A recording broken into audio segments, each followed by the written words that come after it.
A silent late night. A routine traffic stop. But behind the flashing red and blue lights lies a dark conspiracy waiting to unfold. Lana Grey, a woman who seems completely ordinary, is pulled over by two officers for a broken taillight. But when they pop open her trunk, a suitcase filled with cash and illegal weapons suddenly appears. Irrefutable evidence. A premeditated arrest. A flawless setup. Except for one problem. The people who framed her have no idea who they're dealing with. Will the truth come to light? Or will justice once again be manipulated by those in power? Follow this gripping story, an intense chase between justice and deception, where every decision could change the fate of one person or an entire city. If you love thrilling stories, hit subscribe and support Golden Story. Don't forget to turn on the notification bell so you never miss an episode. This is only the beginning, and the mystery runs deeper than you think. Chapter 1. The Unusual Arrest. The city skyline was draped in a deep black veil, with dim yellow streetlights casting long shadows on the smooth asphalt. It was well past midnight. Most people had long since succumbed to sleep, leaving the streets eerily quiet, disturbed only by the occasional distant hum of an engine. Lana Grey kept a steady grip on the wheel, her sharp eyes scanning the streets as her car glided through the darkness. She wasn't in a hurry, but she wasn't moving sluggishly either, maintaining a pace that was fast enough to avoid suspicion, yet slow enough to prevent giving anyone an opening. Tonight's meeting hadn't been part of her plan. A secret source had sent her an encrypted message, forcing her to show up at a small cafe on the outskirts of the city. The informant had barely stayed long enough to press a tiny USB drive in her palm before vanishing into the night, leaving behind only a single chilling warning. You're being watched. Be careful. Lana was no stranger to threats like this. After years of working undercover for Interpol, she had heard those words more times than she could count. But this time, something was different, something she couldn't ignore. She had seen fear in the informant's eyes. She was heading out of the city center now, taking a quieter route back to her safe house. If she could just make it there, she could decrypt the USB and find out exactly what was so important. But she didn't get that far. A sudden flash of bright headlights illuminated her rearview mirror. A police car. It tailed her for several minutes, sticking unnervingly close without flashing its sirens or signaling for her to pull over. A slow, creeping sense of unease settled in her chest. They didn't want to chase. They wanted her to stop, on her own. And just as she expected, the red and blue lights finally flickered on, accompanied by a cold voice through the speaker. SUV ahead, pull over to the side. This is a routine inspection. Lana pressed her lips together. She hadn't broken any traffic laws, and there was no valid reason to be stopped at this hour. But experience told her that refusing would only make things worse. With a calm, measured movement, she eased her car to the curb, shut off the engine, and placed both hands on the steering wheel. In the rearview mirror, she watched two figures step out of the police car, one tall and broad-shouldered, the other slightly shorter and less confident in his stride. Don't do anything stupid, she reminded herself. The taller officer approached her window, rapping against the glass with his knuckles. Lana lowered it just enough to hear his cold, measured voice. Good evening, ma'am. Do you know why we pulled you over? She kept her tone neutral. No, officer. I believe I was following traffic laws. The officer, his name tag reading Ryan Briggs, offered her a small, knowing smirk. Your taillight is out. Driving with a faulty taillight is a violation. Lana's brows furrowed slightly. She knew her car was in perfect condition. She had checked everything before leaving. This was a flimsy excuse, an excuse meant to justify what was coming next. I don't believe that's the case, officer. Her voice was calm, unwavering. Briggs tilted his head, his smirk widening as if amused by her defiance. Well, let's check it ourselves. Lana's grip on the wheel tightened. The situation was no longer in her control. The second officer, Daniel Carter, moved toward the back of her car, while Briggs remained at her window, watching her intently. She heard the soft click of the trunk opening. A brief, heavy silence followed. Then Carter's voice rang out, laced with theatrical disbelief. Sir, You're going to want to see this. Lana didn't need to turn around to know something was very, very wrong. She glanced at the mirror, watching Carter lift a sleek black suitcase from her trunk, a suitcase that had not been there when she left the cafe. Briggs raised an eyebrow, strolling over to Carter. He snapped open the case, revealing neat stacks of cash inside. Below them, nestled carefully, were a gun and several small plastic bags filled with white powder. A perfect trap, a flawless setup. Briggs let out a low whistle before snapping the case shut. When he turned back to her, his smirk had evolved in a full-blown triumph. "Cara tu explain, Mung." Lana didn't flinch. She didn't give him the satisfaction of seeing fear in her eyes. "I'd like to speak to my lawyer." Briggs chuckled darkly. "Oh, you're going to need more than just a lawyer, Miss Grey." Carter hesitated, his unease evident as he looked between Lana and the evidence. "Are you sure about this? I mean, all of this." Briggs silenced him with a sharp glare. "Carter, just follow protocol." With no other choice, Carter stepped forward, pulling out his handcuffs. The cold metal clicked against Lana's wrists as they locked into place. She didn't resist. She simply closed her eyes for a moment, inhaling deeply. They had set a trap for her, but that didn't mean she wouldn't find a way out. Because there was one thing they didn't know. She had already triggered an emergency signal, and her former team was on their way. Chapter 2, The Setup. The handcuffs tightened around Lana's wrists, but she didn't resist. No struggling, no playaging, no panicky. She simply locked eyes with Ryan Briggs, her expression unreadable, before giving him a slow, knowing smile. That was not the reaction he was expecting. Briggs had anticipated fear, anger, or at least confusion. Instead, Lana stood still, unervingly calm, almost as if she had seen this coming. Carter, the officer who had cuffed her, shifted uncomfortably. He glanced between Briggs and the suitcase filled with planted evidence in Lana's trunk. Doubt flickered across his face. Lana caught it instantly. Carter wasn't like Briggs. He wasn't a stone-cold enforcer.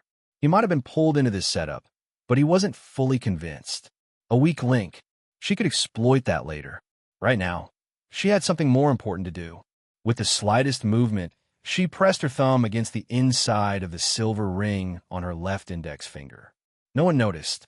Inside the ring was a concealed transmitter, small but powerful enough to send a short, encrypted message. This wasn't just a distress signal. It was an activation order. Somewhere in the shadows, Ethan Shaw had received the signal. Elsewhere, in a small apartment a few blocks away, a computer screen flickered to life, displaying a simple but urgent message. "Target compromised. Begin surveillance." Ethan Shaw frowned, then stood up, grabbing his jacket. Not unexpected. He knew this was bound to happen sooner or later. Lana Grey had once been one of Interpol's finest. The people behind this weren't going to let her walk away that easily. Ethan had sworn he wouldn't go back to his old life. But if someone thought they could take Lana Grey down without consequences, they had made a very serious mistake. He checked his weapon, grabbed his phone, and stepped out the door. Back to Lana. Briggs grabbed her shoulder and shoved her toward the patrol car. "Careful there, lady. Wouldn't want to make things harder on yourself." Lana barely moved under the force of the push, maintaining perfect balance. She still said nothing, but the way she looked at Briggs made his skin crawl. He didn't like her silence. He wanted her to be scared. He wanted her to beg. But she didn't. Carter opened the back door of the squad car. He hesitated before glancing at Lana again, this time truly looking at her. Something wasn't right. She wasn't panicking. She wasn't angry. She wasn't confused. She was waiting for something or someone. Carter turned his gaze toward the empty street. There was no one around. No witnesses. Just flickering streetlights casting long shadows on the pavement. A sudden chill ran down his spine. The patrol car moves. Lana sat in the back, her eyes locked on the rearview mirror, quietly assessing everything around her. Briggs was driving. Carter sat in the passenger seat. Neither spoke. The air in the car was suffocatingly heavy. Briggs kept glancing at her through the mirror, trying to gauge her reaction. But she just stared out the window, as if completely indifferent to her predicament. That irritated him. He wanted to break her before she even stepped into the interrogation room. He wanted her afraid. But Lana Grey wasn't easily shaken. Everything was still going according to plan. The signal had been sent. Ethan had received it. Now, there was only one question left. How fast would he act? Ethan was already close. A black car trailed the patrol vehicle from a safe distance, its headlights off. Ethan kept his eyes locked on the target, tracking their every move. He had their location. Lana had done her part. Now it was his turn. The game had begun. Chapter 3. The Psychological Battle. The police station was housed in an aging building, its fluorescent lights casting a cold, sterile glow over the faded tile floors. This was a place where the innocent came seeking protection, yet, for some, justice never followed them back out the door. Lana Grey stepped through the heavy iron doors, her sharp eyes scanning the surroundings in a single sweeping glance. Inside, officers working the night shift sat idly at their desks, sipping coffee or staring at flickering computer screens. A few of them looked up as she passed, but none seemed surprised. They had been expecting her.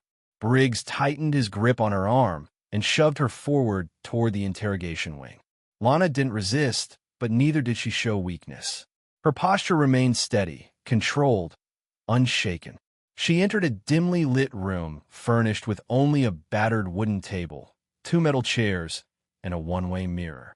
Briggs locked the door behind them, exhaling in satisfaction before slamming a thick file onto the table.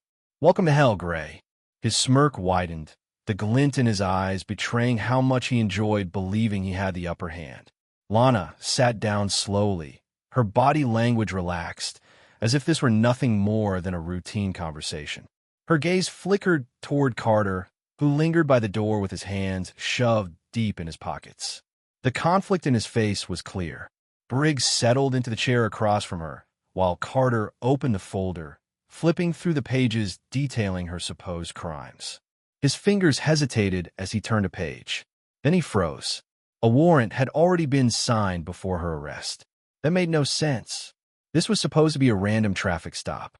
So why had the paperwork been completed before she had even been pulled over? A chill crept up Carter's spine. He read further. The file contained an airtight case against Lana. Financial records doctored to show illicit transactions, surveillance images from unverified sources, even a fabricated witness statement. It was too perfect. Carter turned to Briggs, his voice edged with suspicion. "Can you explain this?" Briggs barely spared him a glance, shrugging with an amused smirk. "Carter, you're too young to understand how things really work." Carter frowned. "Then tell me, why was her arrest warrant prepared ahead of time?" Briggs gave him a condescending look, then leaned forward, lowering his voice. "Do you really think we just happened to pull over the right person at the right time?" "No, Carter. She was a target from the start. Everything you've seen? It's a chess game." Lana remained silent, studying Carter's reaction. His doubts were growing. Briggs turned his focus back to Lana, tapping his fingers on the table in a slow, deliberate rhythm, an attempt to unnerve her. "You know, I've seen plenty like you," he said. "Tough at first, silent, but in the end they all break. The question isn't if you'll talk, it's how long you'll last before you do." He slid the file toward her. "Look at it. Every piece of evidence is against you. You have no way out." Lana glanced down at the file, then tilted her head, lips curving into the faintest smirk. "I don't think so." Briggs arched an eyebrow, clearly not expecting that response. Lana met his gaze. "You know what, Briggs? People who are really in control never have to say things like that. They don't need to convince others they're winning." A muscle twitched in Briggs's jaw, but he quickly masked his irritation with another smirk. "You think you're smarter than me?" Lana shrugged. "No, I think you're too arrogant to realize this game has more than 2 players." Right then, the interrogation room door swung open. A middle-aged man stepped in, his presence immediately commanding attention. His uniform bore the insignia of Chief of Police, his build solid, his face etched with the hard lines of a man who had spent years navigating the shadows of power. "Chief Lawrence Monroe." Briggs shot to his feet, stiffening. Even he knew better than to play games with this man. Monroe barely acknowledged Lana before turning to Briggs. "We don't have time for your theatrics. Wrap this up." Briggs hesitated. "But I haven't." Monroe cut him off. "Do you want to keep your job, Briggs? That shut him up. Lana observed the exchange with interest. Even Briggs wasn't the one pulling the strings. There was a higher power at work here, and that meant she was on the right trail. Monroe finally turned to her, his expression unreadable. He wasn't like Briggs. He didn't need to flaunt his authority. His presence alone radiated danger. "Do you really think you can win?" he asked, his voice level, almost amused. Lana didn't blink. "I don't need to win. I just need to drag you down with me." For the first time, Monroe hesitated, and Lana knew she had struck a nerve. Chapter 4. The Hunters Become the Hunted.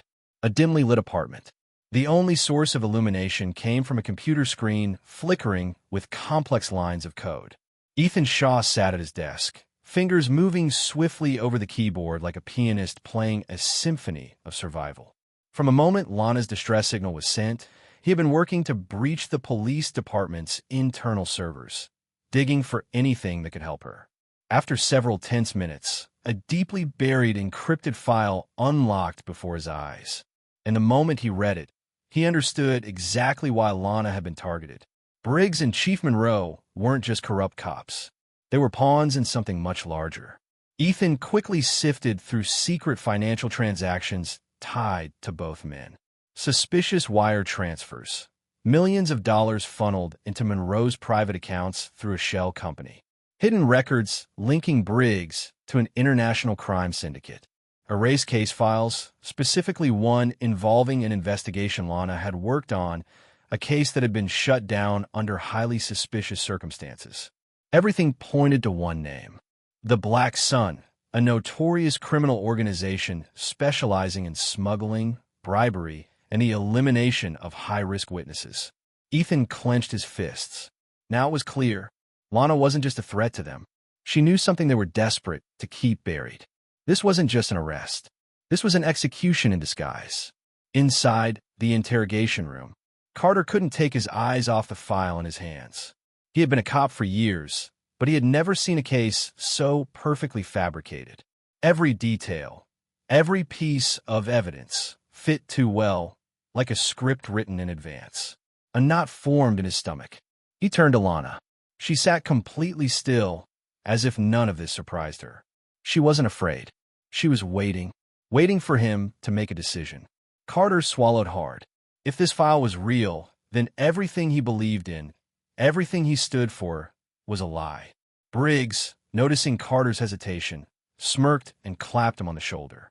"Relax, Carter. You're thinking too much. She's guilty. She just doesn't want to admit it." Carter said nothing. A cold sweat ran down his spine. He was standing at a crossroads.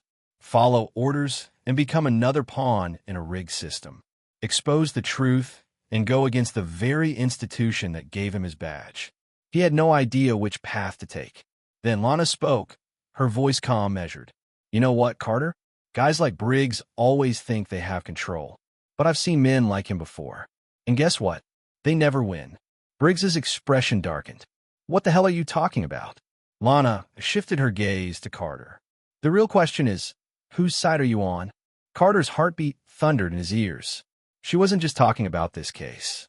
She was talking about justice, about choice, about integrity. Then, boom, the interrogation room door slammed open. A uniformed officer stepped inside, but something was off.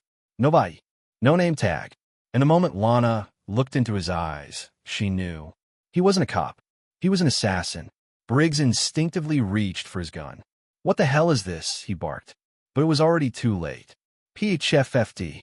A silenced shot rang out.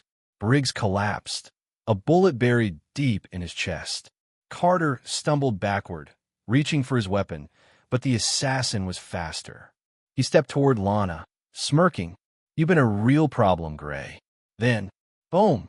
A single shot erupted from outside the room. The assassin jerked backward, a bullet tearing through his shoulder. Ethan Shaw stepped through the doorway, his gun still smoking. "Police car light." Lana didn't hesitate. She slammed her elbow into the assassin's ribs, twisting his arm until his gun dropped. One swift strike to the throat, he was down. Carter stood frozen, staring at Lana and Ethan. "Who the hell are you?" he demanded. Ethan smirked. "The only guy in this room who's not a corrupt piece of shit." Alarms blared through the police station. Lana turned to Carter. If you want to do the right thing, you're coming with us. Carter looked at Briggs's dying body, at the unconscious assassin, at the file that exposed everything. For the first time in his life, he knew exactly what he had to do. Let's go. And just like that, the chase began. Chapter 5. The Final Curtain. The harsh glow of surveillance monitors flickered in the police station's control room. Everything was moving too fast. Briggs, once so full of arrogance and authority, now looked visibly panicked. Realizing his empire was crumbling, he lunged for the control panel, fingers racing over the keyboard to wipe any incriminating evidence. Damn it, I can't let them get their hands on this, he muttered, his hands trembling as he entered the security override code. But just as he was about to press delete, a cold click echoed behind him. Carter stood there, his gun aimed squarely at the back of Briggs's head. "Don't do it, Briggs," Carter said, his voice low and firm. Briggs turned slowly, forcing a sneer. "You don't have the guts to pull that trigger, Carter. You're just a naive cop. I've controlled this system for years. You can't win." Carter didn't waver. Instead, he pulled out his phone and tapped the screen, activating its recording function. "Then go ahead and say it," he challenged. "Let's broadcast your confession to the entire department." Briggs froze. For a moment, uncertainty flickered in his eyes. But then, his features hardened. "You think taking me down changes anything?" he spat. "You think this system gets clean just because I fall? No, Carter. There will always be men like me." Carter tightened his grip on the gun. "Maybe," he admitted, "but at least you won't be part of it anymore." Briggs lunged forward, trying to wrestle the gun away. Bang! A gunshot rang out. Briggs staggered, his eyes wide with shock as blood seeped from a fresh wound in his shoulder. He collapsed onto the floor, gasping. Carter exhaled shakily, his hands still gripping the gun. His first time pulling the trigger outside of shooting range. But for the first time in his life, he knew he had done the right thing. And then, data leak in progress. All evidence on Briggs and Monroe publicly released. The entire police department now knew the truth. Elsewhere in the station, Chief Monroe watched the chaos unfolding in real time from his office. His face paled as the station's emergency broadcast flashed the damning evidence for every officer to see. He turned his personal guards. "We're leaving. Now." A sleek black SUV pulled up behind the station's back entrance. Monroe rushed outside, abandoning his subordinates without a second thought. But he didn't expect two figures to be waiting for him. Lana Grey and Ethan Shaw. Monroe came to an abrupt halt. Lana stood in front of the SUV, her pistol aimed straight at his chest. Ethan leaned casually against the wall, his rifle slung over his shoulder, his finger lightly resting on the trigger. "You're not going anywhere, Monroe," Lana said coldly. Monroe's jaw clenched. "Step aside, Grey. You can't stop me." Lana tilted her head. "No, but I can end this right here." Monroe scoffed. "You really think you're the only one who knows how to play this game?" He reached for his gun. Bang! Bang! Monroe fired twice at Lana. She dove sideways, rolling behind cover as bullets whizzed past her. Ethan returned fire. A single shot shattered the SUV's windshield, forcing Monroe's driver to flee. The entire street erupted into chaos. Lana moved swiftly, weaving through cover, closing in on Monroe. Ethan provided sniper support, ensuring Monroe had no escape. Monroe fired wildly, but his gun clicked empty. Out of bullets. He cursed, throwing the weapon aside. Lana stepped forward, gun now pressed against his forehead. Into the road, Monroe. The chief panted, his face drenched in sweat. "You think you've won?" he growled. "You can't change the system. It's been rotten for years." Lana studied him for a long moment. Then she said, "Maybe, but today, I'll make it a little cleaner." Sirens wailed in the distance. A fleet of federal vehicles screeched to a halt, surrounding them. Federal officers flooded the scene. "Chief Lawrence Monroe, you are under arrest for corruption, conspiracy, and obstruction of justice." Monroe's face twisted in rage as he was tackled to the ground and cuffed like a common criminal. Briggs was taken into custody inside the police station. Monroe was arrested by the very officers he once commanded. The corruption inside the department had been exposed for all to see. Carter watched as the nightmare unraveled before him. His world would never be the same. He turned to Lana. "Where are you going now?" Lana smiled faintly. "There are a lot of places I need to be, and a lot more people like Monroe who need to be taken down." Ethan stepped up beside her. "You could do it alone," he said. "Or I could go with you." Lana studied him for a moment, then smirked. "Then let's go."